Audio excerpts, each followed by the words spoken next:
తెలంగాణలో కాంగ్రెస్ సర్కార్ ఎన్నికల ముందు ఇచ్చినటువంటి హామీలను నెరవేర్చకుండా కాలయాపన చేస్తూ అటు ప్రజల్ని మోసం చేస్తుందని చెప్పేసి బీజేపీ సీనియర్ నాయకులు కోకుట్ల చంద్రారెడ్డి అంటున్నారు. అంతేకాదు విద్యార్థులకు ఫీజు రీయింబర్స్మెంట్ విషయంలోనూ వారికి ఇవ్వాల్సినటువంటి స్కాలర్షిప్ల మంజూరు విషయంలోనూ అంతేకాకుండా అనేక పథకాలను కూడాను 100 రోజుల్లో ఇంప్లిమెంట్ చేస్తామని చెప్పేసి ప్రజలకు ఇచ్చినటువంటి హామీలను వాటిని నెరవేర్చకుండా దాటవేసే ప్రయత్నం చేయడం ఎంతవరకు సబబు అని నేరుగా ప్రశ్నిస్తున్నారు. అంతేకాదు ఇటీవల ఉద్యోగులకు నిరుద్యోగులకు ఇచ్చినటువంటి హామీలను ఖచ్చితమైనటువంటి ఒక జాబ్ క్యాలెండర్ని అమలు పరచడంలో చాలా పూర్తిగా విఫలమయ్యారు. అంతేకాదు ఇక రాబోయే రోజుల్లో కూడాను మహిళలకు ఇస్తానటువంటి మహాలక్ష్మి స్కీమ్ను కూడాను ఇంప్లిమెంట్ చేయడంలో చాలా వెనుకంజ వేస్తుండడానికి కారణాలు ఏమున్నాయా అని చెప్పేసి ఆయన నేరుగా ప్రశ్నిస్తున్నారు. సో మొత్తం మీద కాంగ్రెస్ ప్రభుత్వం ఇచ్చినటువంటి హామీలను నెరవేర్చడంలో కాలయాపన చేయడం దాటవేయడం వెనుకల ఉన్న మర్మం ఏమిటి అని చెప్పేసి ఆయన నేరుగా ప్రశ్నిస్తున్నారు. అవేంటో ఆయన మాటల్లోనే విందాం. ఈరోజు కాంగ్రెస్ పార్టీ తెలంగాణలో అధికారం వచ్చి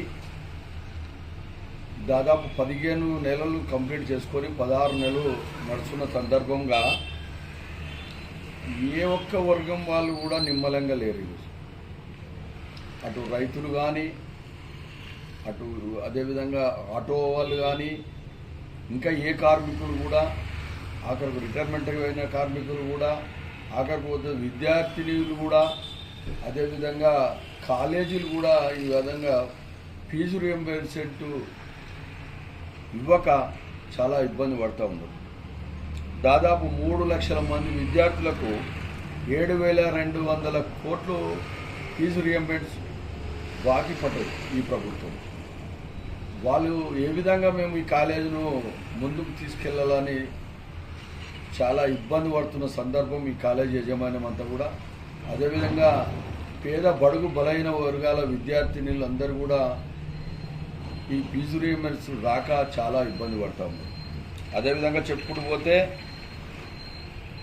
8,000 మంది ప్రభుత్వ ఉద్యోగస్తులు తెలంగాణ గవర్నమెంట్లో ప్రభుత్వ ఉద్యోగస్తులు పోయిన 24 మార్చి నుంచి మొన్న జనవరి వరకు 25 జనవరి వరకు దాదాపు 8,000 మంది రిటైర్మెంట్ అవ్వడం జరిగింది. వారికి ఎలాంటిది వాళ్ళకు వచ్చే బెనిఫిట్స్ కూడా ఇప్పటిదాకా కూడా ఇవ్వని పరిస్థితి. దాదాపు 4,000 కోట్ల బడ్జెట్ వాళ్ళకి ఇవ్వవలసి ఉంది. ఇట్లా చెప్పుకుంటూ పోతే ఎక్కడ కూడా నిమ్మలంగా లేని పరిస్థితులు ఉంది. అదేవిధంగా గవర్నమెంట్ ఎంప్లాయీ స్టేట్ గవర్నమెంట్ ఉద్యోగస్తులకు కూడా డిఏలు కూడా 5 పెండింగ్ ఉన్నాయి. 5 డిఏలు అంటే మాటలు కాదు. కనీసం 1 లక్ష రూపాయల పేమెంట్ ఉన్న వర్కర్కి దాదాపు 10 నుంచి 15,000 నష్టం ఎవ్రీ మంత్ వస్తూ ఉన్నది వాళ్ళు. ఇట్లా చెప్పుకుంటూ పోతే చాలా ఏ విధంగా ఏ వర్గాల వారు కూడా ఈరోజు నిమ్మలంగా లేని పరిస్థితి ఉన్నది. కనుక ఈ యొక్క ప్రభుత్వం కనీసం ఇకనన్నా మంచి దారిలో నడిస్తే బాగుంటుందని నడవాలని మేము డిమాండ్ చేస్తూ ఉన్నాం. అదేవిధంగా రైతులకు వచ్చినట్లయితే వాళ్ళు రైతులకు రుణమాఫీ ఏకకాలంలో అన్నారు, అది చేయలేదు. రైతు బంధు 10,000 నుండి 15,000 అన్నాడు, అది చేయలేదు. అట్లనే పోతే పెన్షన్స్ 2,000 నుంచి 4,000 అన్నారు, అది చేయలేదు. హ్యాండిక్యాప్ పెన్షన్స్ 3,000 నుంచి 6,000 అన్నారు, అది చేయలేదు.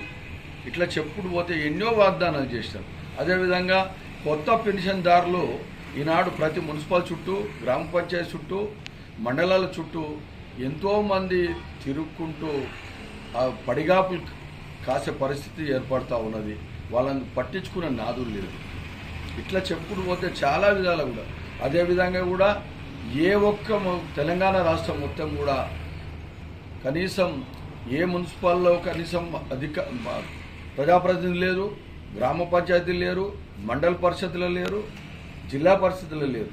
ఇట్లా చెప్పుకుంటూ పోతే ఏ రకంగా చూసినా కానీ అన్నిట్లో కూడా కోతలు విధించుకుంటూ ఈ విధంగా కాంగ్రెస్ ప్రభుత్వం ప్రజా వ్యతిరేకత విధానాలు చేస్తూ ఉన్నది. కనుక ఇకనైనా కనీసం మార్చుకొని పద్ధతి మార్చుకొని మంచి దారిలో నడిస్తే బాగుంటుందని మేము విజ్ఞప్తి చేస్తాం.